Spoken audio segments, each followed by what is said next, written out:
National Weather Service in Raleigh has issued a flash flood warning for Wood County until 8:45 a.m.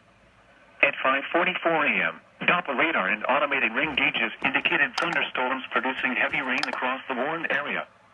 Between 1 and 3 inches of rain have fallen from Holly Springs to Research Triangle Park. Flash flooding is ongoing or expected to begin shortly.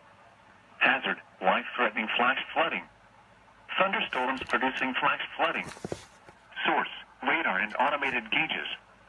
Impact, life-threatening flash flooding of creeks and streams, urban areas, highways, streets, and underpasses. Some locations that will experience flash flooding include Raleigh, Durham, Cary, Wood Forest, Garner, Fuquay-Varina, Zebulon, RDU International, Apex, Holly Springs, Morrisville, Knightsville, my weather area woke me up Lake Wheeler, Lake at 5:45. William B. Umstead State Park, Research Triangle, and flash flood warning for my area. Turn around. Don't drown when encountering flooded roads. Be especially cautious at night when it is harder to recognize the dangers of flooding.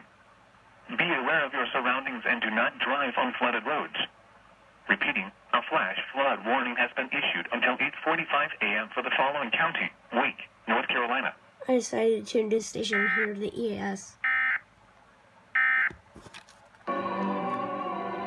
It was 89.7.